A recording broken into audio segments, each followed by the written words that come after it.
মানুষের আরেকটি বড় ভুল হলো তুলনা করা।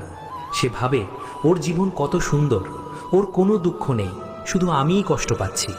কিন্তু গীতা শেখায় প্রত্যেক আত্মার পথ আলাদা, প্রত্যেকের কর্ম আলাদা, প্রত্যেকের শিক্ষা আলাদা। তাই নিজের পথ ছেড়ে অন্যের পথের দিকে তাকালে শুধু অশান্তিই বাড়ে। শ্রীকৃষ্ণ কখনো বলেননি অন্যের জীবন দেখে নিজের জীবন বিচার করো। তিনি বলেছেন নিজের কর্তব্য পালন করো, নিজের অন্তরকে শুদ্ধ করো। কারণ যে মানুষ নিজের পথে চলে সে ধীরে ধীরে নিজের গন্তব্যে পৌঁছে যায়, আর যে অন্যের পথের দিকে তাকিয়ে থাকে সে নিজের পথই হারিয়ে ফেলে। অনেক সময় আমরা এমন কিছু ধরে রাখতে চাই যা ভগবান অনেক আগেই আমাদের জীবন থেকে সরিয়ে দিতে চেয়েছেন। আমরা ছাড়তে চাই না, আমরা বলি এটাই আমার সুখ।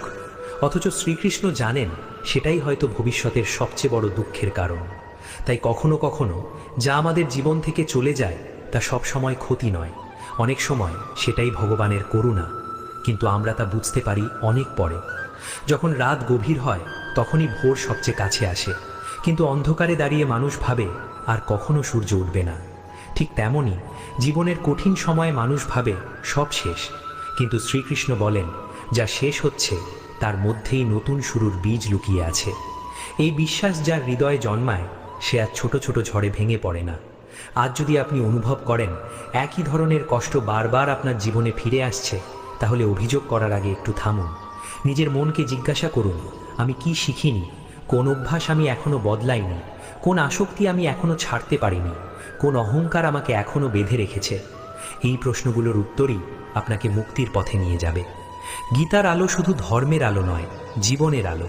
এটি শুধু মন্দিরে রাখার গ্রন্থ নয়, প্রতিদিনের সিদ্ধান্তের পথপ্রদর্শক। যখন মন ভেঙে যায় গীতা সাহস দেয়, যখন অহংকার বেড়ে যায় গীতা নম্রতা শেখায়, যখন লোভ বাড়ে গীতা সংযম শেখায়, যখন দুঃখ ফিরে আসে গীতা কারণ খুঁজতে শেখায়, আর যখন মানুষ নিজের কারণ খুঁজে পায় তখন তার জীবন বদলাতে শুরু করে। তাই মনে রাখবেন, ভগবান কখনো আপনার বিরুদ্ধে নন, তিনি সব সময় আপনার পাশে আছেন।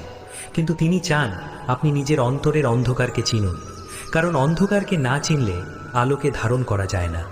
হয়তো আজকের এই কথাগুলো শুনে আপনার জীবনের কোনো পুরনো স্মৃতি মনে পড়ছে, হয়তো এমন কোনো ভুলের কথা মনে পড়ছে যা আপনি এতদিন স্বীকারই করেননি। যদি সত্যিই তা হয় তাহলে বিশ্বাস করুন, পরিবর্তনের দরজা ইতিমধ্যেই খুলতে শুরু করেছে। কারণ পরিবর্তন সবসময় শুরু হয় একটি সত্য স্বীকার করার মাধ্যমে। শ্রীকৃষ্ণের আশ্রয়ে যে মানুষ নিজের মনকে সমর্পণ করে সে কখনো একা থাকে না।